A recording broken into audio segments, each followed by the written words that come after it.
Assalamualaikum warahmatullahi wabarakatuh, Pak Muji. Waalaikumsalam warahmatullahi wabarakatuh. Selamat siang. Selamat siang. Gimana nih kabarnya Pak Muji? Alhamdulillah pada baik-baik saja dan sehat. Alhamdulillah sehat nih. Oke. Jadi Pak Mujib siang ini akan melakukan coaching, benar Pak Mujib? Benar sekali. Baik, jadi sebelum Pak Mujib melakukan coaching, ada beberapa hal yang ingin saya sampaikan pada Pak Mujib, yaitu mengenai nanti saat proses coaching akan ada beberapa hal yang akan saya amati, yaitu sesuai dengan rubrik penilaian yang sudah ada. Di antaranya, apakah nanti proses coaching Pak Mujib sudah sesuai dengan alur tirta atau belum?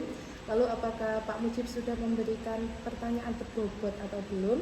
Dan juga nanti saya juga akan melihat bagaimana responnya Kuci terhadap pertanyaan-pertanyaan yang diberikan oleh Pak Mujib. Dan jangan lupa Pak Mujib, nanti saat proses coaching, Pak Mujib juga harus memperhatikan prinsip dari coaching itu sendiri, yaitu yang pertama seperti kemitraan, lalu yang kedua adanya proses kreatif, dan juga yang ketiga adalah memaksimalkan potensi coaching Pak Mujib. Baik, dan juga bahwa kita tahu ada 3 kompetensi inti ya Pak Mujib. Ya. Yang pertama itu adalah Pak Mujib harus present, hadir penuh. Lalu yang kedua Pak Mujib harus mendengarkan secara aktif, dan juga Pak Mujib memberikan pertanyaan-pertanyaan berbobot sesuai dengan kata kunci yang diberikan oleh kunci Pak Mujib. Baik, biasa. Ya, jadi sebelum Pak Mujib melanjutkan proses coachingnya, selanjutnya ada beberapa pertanyaan yang ingin saya tanyakan pada Pak Mujib. Apakah Pak Mujib berkenan? Insya Allah berkenan. Biasa. Terima kasih Pak Mujib. Sama-sama. Yang pertama yang ingin saya tanyakan adalah kompetensi inti apa Pak Mujib yang ingin Pak Mujib kembangkan dalam proses coaching kali ini? Yang ingin saya kembangkan kompetensi yang pertama yaitu kompetensi hadir secara penuh, mendengarkan aktif, dan pemberian pertanyaan berbobot. Jadi ada 3 kompetensi inti yang Pak Mujib ingin kembangkan dalam proses coaching kali ini. Yang pertama itu adalah hadir secara penuh, yang kedua mendengarkan secara aktif, dan juga yang ketiga memberikan pertanyaan berbobot. Nah, dari ketiganya ini Pak Mujib, kira-kira yang lebih spesifik yang mana, kompetensi yang mana yang ingin Pak Mujib kembangkan lebih dalam proses coaching kali ini? Baik, biasa yang lebih spesifik yang ingin saya kembangkan adalah hadir penuh dan juga memberikan pertanyaan berbobot. Itu biasa. Oke, hadir penuh dan juga memberikan pertanyaan berbobot. Baik, menurut Pak Mujib sendiri, bagaimana indikator ketercapaiannya itu Pak Mujib?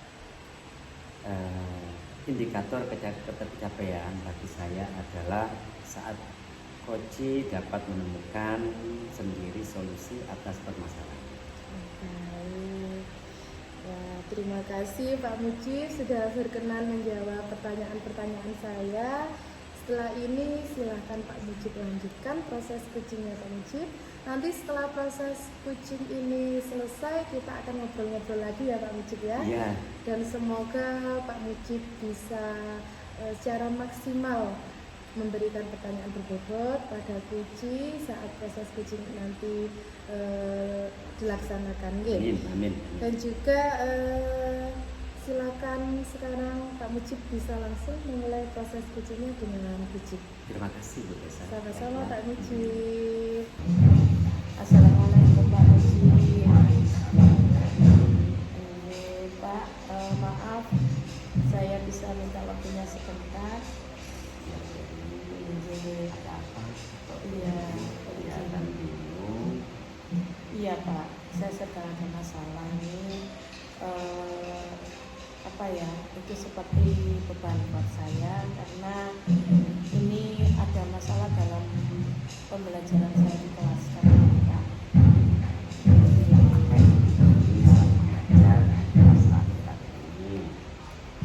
Ini saya melihat anak-anak itu sekarang ini kurang antusias dalam mengikuti pembelajaran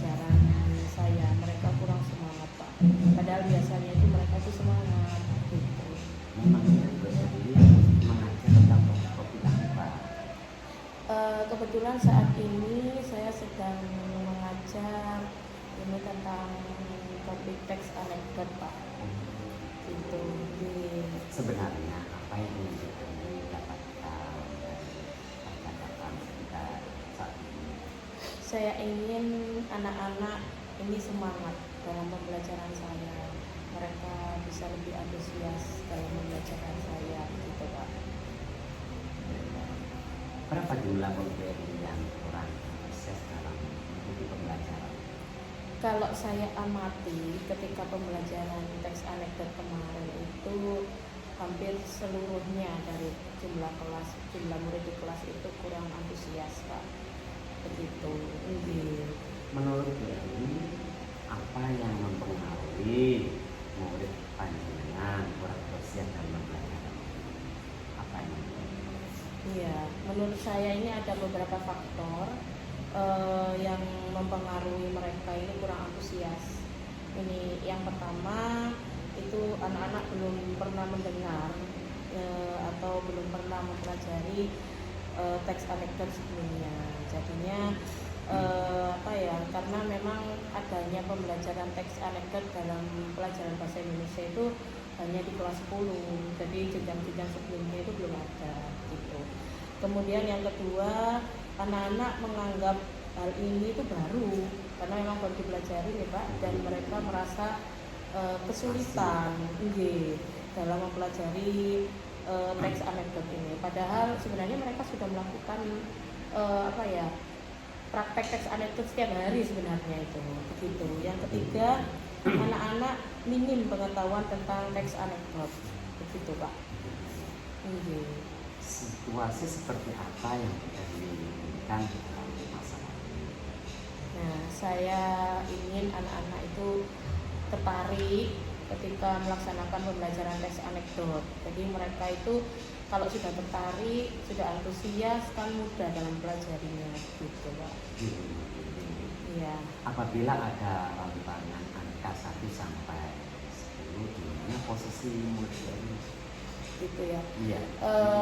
Kalau ada rentangan 1 sampai 10 itu saya meletakkan posisi anak-anak saya itu di posisi di skala 5, karena mereka sebelum pembelajaran ini kan di awal-awal pelajaran saya perlihatkan dulu YouTube terkait dengan pembelajaran teks anekdot. Itu kan setidaknya ada pengetahuan awal gitu Pak. Apa yang Berli lakukan agar anak-anak tertarik dalam pembelajaran ini? Apa yang Iya. Saya akan membuat pembelajaran yang menyenangkan, ya, yang menyenangkan. Untuk supaya pembelajaran menyenangkan, tentunya modulnya itu juga harus sesuai dengan pembelajaran teks anekdot, sudah sesuai dengan zaman sekarang, maksudnya kontekstual. Kemudian medianya itu juga harus sesuai dengan yang disukai anak-anak, jadi sesuai dengan pilihan mereka.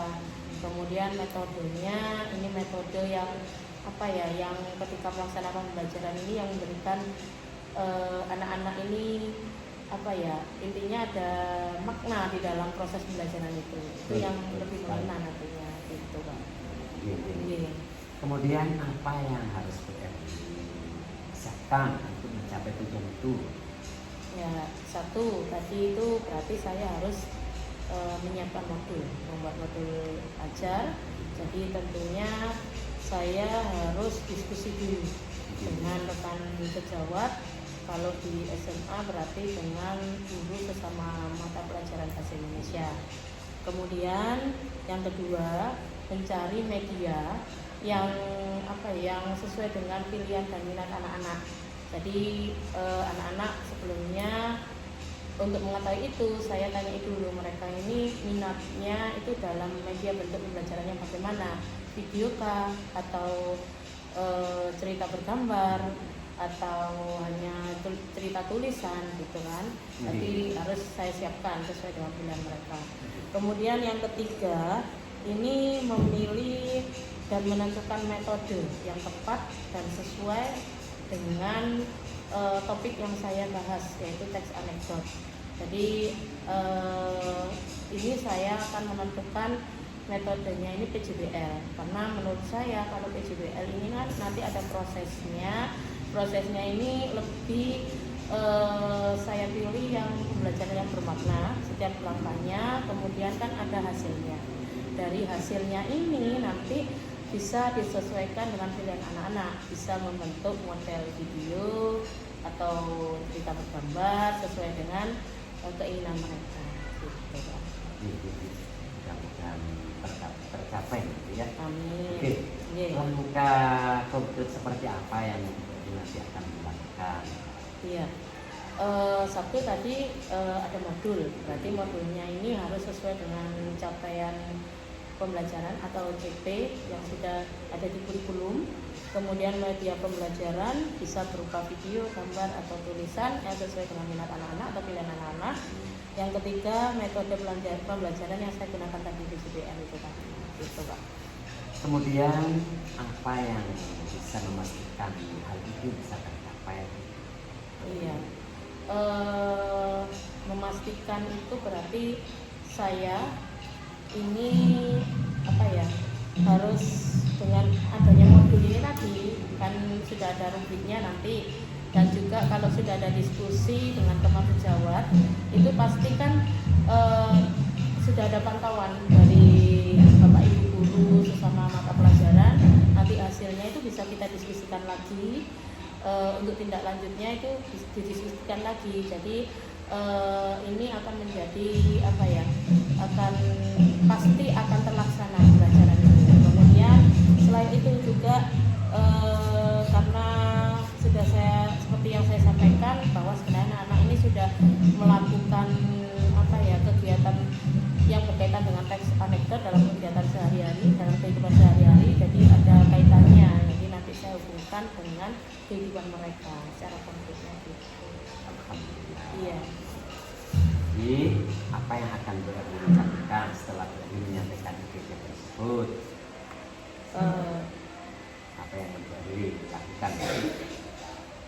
Setelah Bu Erli menyampaikan ide-ide yang Bu Erli sampaikan tadi. Iya.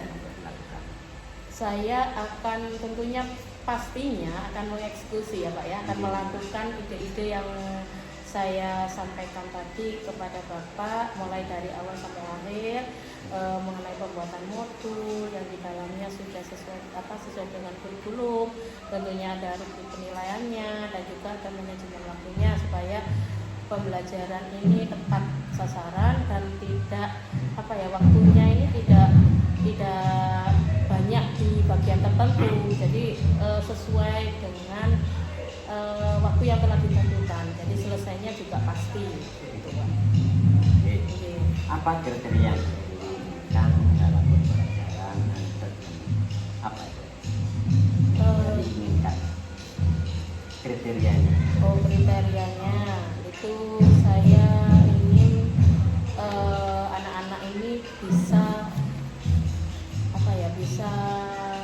memahami dan mengenal teks anekdot itu seperti apa. Kemudian kriterianya kan nanti pada hasil juga yang terkait dengan metode PJBL berarti harus orisinil hasilnya, jadi benar-benar hasil dari mereka, bukan hasil plagiasi gitu. Jadi apa yang akan dilakukan setelah Bu Erli menyampaikan alternatif tadi? Kalau menyampaikan alternatif apa yang dilakukan? Saya akan melakukan yang sudah saya sampaikan tadi, mulai dari awal sampai akhir, mulai dari pembuatan modul, diskusi, kemudian pemilihan media, penentuan metode, kemudian menghubungkan atau mengaitkan teks anekdot ini dalam kehidupan sehari-hari anak-anak supaya anak-anak lebih mudah dalam mempelajari teks anekdot. Dari percakapan ini, apa yang dapat? Ya, saya menyimpulkan bahwa apapun kegiatan pembelajaran kita itu apabila pembelajaran itu dikaitkan dengan kehidupan anak-anak secara konkret, dikaitkan dengan lingkungan sekitar yang ada di lingkungan sekitar anak-anak itu pasti akan lebih mudah, karena kan mereka mengenal tentang lingkungan sekitar gitu, jadi lebih kontekstual gitu. Kemudian dengan pemilihan metode dan media yang tepat, yang sesuai dengan pilihan dan minat mereka, itu mereka juga akan lebih mudah, lebih menerima apapun yang dipelajari tanpa ada paksaan. Baik. Iya. Berarti sudah ada solusi yang akan dilakukan Maya ini hari ini. Semoga semua yang dilakukan dapat membuat anak-anak senang, dapat tertarik dengan teks dari saya. Kurang lebihnya mohon maaf dari kata-kata saya yang kurang enak, barangkali saya dimaafkan. Sama-sama. Saya beri assalamualaikum warahmatullahi wabarakatuh. Waalaikumsalam warahmatullahi wabarakatuh. Terima kasih Pak Muji. Assalamualaikum warahmatullahi wabarakatuh, Pak Muji. Waalaikumsalam warahmatullahi wabarakatuh. Bu Desa. Alhamdulillah, hari ini Pak Mujib sudah melaksanakan proses kucing ya. Iya, terus. Alhamdulillah. Bagaimana nih proses kucingnya hari ini? Apakah lancar Pak Mujib? Alhamdulillah, proses kucing pada hari ini saya diberi kelancaran Allah SWT. Iya, alhamdulillah. Jadi hari ini tadi Pak Mujib sudah melaksanakan proses kucing, dan saya juga sudah mengobservasi mengenai proses kucing yang Pak Mujib lakukan tadi. Dan di sini ada beberapa pertanyaan yang ingin saya tanyakan pada Pak Mujib nih. Iya, monggo. Jadi yang pertama, apa saja yang sudah Pak Mujib dapatkan terkait dengan indikator ketercapaian yang di awal tadi sudah dikatakan oleh Pak Mujib? Alhamdulillah, dalam proses kucing tadi saya sudah melaksanakannya melalui dengan alur sesuai dengan alur kita. Yang pertama, saya sudah menyampaikan tujuan. Kemudian yang kedua, mengidentifikasi. Setelah itu saya melaksanakan yaitu rencana aksi. Setelah itu saya melaksanakan tanggung jawab dari proses kucing. Baik, jadi setelah Pak Mujib sudah melaksanakan proses kucing tadi, ada beberapa catatan-catatan yang ingin saya sampaikan ke Pak Mujib. Alhamdulillah, tadi Pak Mujib sudah melaksanakan proses kucing dengan alur kita, Pak Mujib. Alhamdulillah. Di sini terlihat bagaimana Pak Mujib sudah menanyakan tujuan pada kucing Pak Mujib, mengenai percakapan yang Pak Mujib lakukan dengan kucing.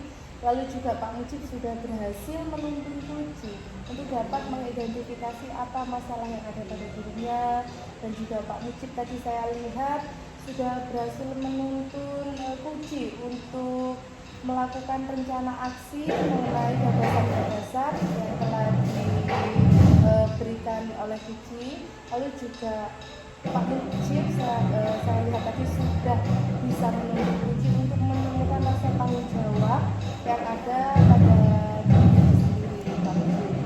Lalu saya juga tadi memperhatikan Pak Mujib ini sangat fokus pada kucing, dan di sini berarti Pak Mujib sudah ada kehadiran penuh saat proses kucing itu berlangsung, dan Pak Mujib juga mendengarkan secara aktif selama proses kucing, serta Pak Mujib juga memberikan pertanyaan-pertanyaan berbobot pada kucing terkait dengan nama kunci yang telah diberikan oleh kucing.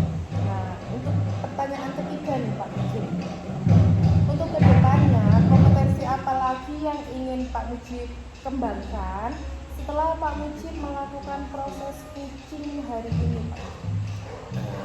Insya Allah kedepannya saya akan lebih mendalami mengenai alur kita dalam melakukan coaching agar proses coaching kedepannya lebih maksimal, lebih baik lagi.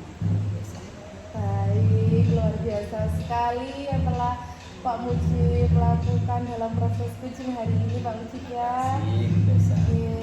Sama-sama, saya juga mengucapkan terima kasih banyak untuk Pak Mujib. Pak Mujib juga sudah berkenan untuk mengobrol dengan saya hari ini, dan juga Pak Mujib sudah menggunakan alur kita dalam proses kucing yang Pak Mujib lakukan tadi. Dan mungkin cukup kasih atas kesempatannya. Sama biasa.